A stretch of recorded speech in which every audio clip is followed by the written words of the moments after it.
بناوی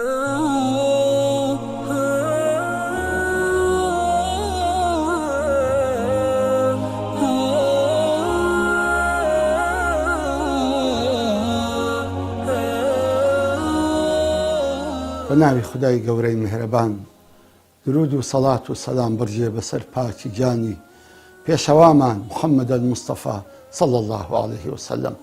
ئازیزانم خۆشەویستانم، پێم خۆش بوو پەیامێکی کورت بڵاو بکەینەوە بۆ ئەو حاڵەتە نەئاسایی کە ئێمە موسڵمانان و خەڵکی ئیقلیم و عێراق تووشی بوون، ئەویش بەهۆی ئەو بڵاوبوونەوەی ئەو پەتایی کە دەڵێن ناوی کۆرۆنایە. تەمەن خۆشەویستانم، بەڕاستی ئەو تەزەخومکردنەی ئەو ڤایرۆسە بەو شێوەی نییە کە خەڵکیان تووشی ترس و دڵە ڕاوچێ و ناڕەحەتی کردووە. بڕوا بکە هەندێک شتی تر هەیە زۆر لەم ڤایرۆسە گەورەترە و بەڵام هیچ سۆشیال میدیایەکان بەو شێوە تەسەخومی ناکەن و گەورەی ناکەن. زۆر شتی تریش هەیە کە بەڕاستی زۆر لەو ڤایرۆسە گەورەترە، بەڵام سۆشیال میدیا نازانم بۆچی ئەم قەزیە ئەوها گەورە دەکا و خەڵکی تووشی ناڕەحەتی و تووشی دڵە ڕاوچێ دەکاتن. جا بۆیە بەڕاستی پێم خۆشە بزانن ئازیزانم ئەم حاڵەتە بەو شێوەیە نییە. لەگەڵ ئەوەشدا ئێمە هەر احتیاتی خۆمان وەردەگرین و خۆشمان دەپارێزین لە هەموو حاڵەتێک کە خوا نەخواستە کە تووشی هەر کەسێک ببێتن. جا بۆیە لە شریعەتی ئیسلامدا چەند ڕێنماییەکی زۆر جوان هەیە بۆ ئەو حاڵەتە نەئاساییانەی کە ڕوو دەدەن.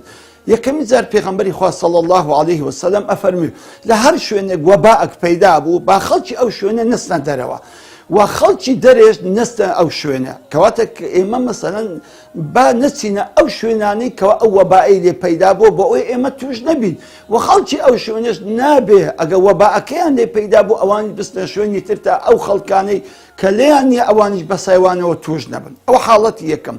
حاڵەتی دووەم بەڕاستی ئەو ڕێنمایی پزیشکان، ئەو ڕێنمایانی کە تەندروست شارەزانی تەندروست لە دکتۆرەکان بڵاوی ئەکەنەوە. مەسەلەن ئەوەی کە بەردەوام ئێمە دەستی خۆمان بشۆین و بەردەوام مەسەلەن خۆمان پاک و خاوێن ڕابگرین و نەچینە شوێنە قەڕەبارغیەکان و ئەو شوێنانێک کە دەزانین خەڵک ئیزدیحامێک و قەرەبارێکی لێیە حتا پێمان بکرێ خۆمانی لێ بپارێزین. و پاشانیش بەڕاستی ئینسان دەبیت تەوەکولی تەواوی لەسەر خودای ڕەب العالەمین هەبی. ئینسان دەبیت تەوەکولی هەبی، هیچ نەخۆشێک بەبێ ئەمر و ئیرادەی خوای گەورە بڵاو نابێتەوە. کەواتە تۆ دەبی یەقینت هەبی ئەگە خوای گەورە ئەمر و ئیرادەی نەفەرمووبی لەسەرت کە توش ببی توش نابی. خۆشەویستانم دێکەواتە قەت مەترسێن و ئەم حاڵەتش مکەنە قەزەیەکی زۆر گەورە و بۆی تووشی وەسوەسە و ناڕەحەتی بن لە ماڵێ لە دەرێ لە ناو سیارەی.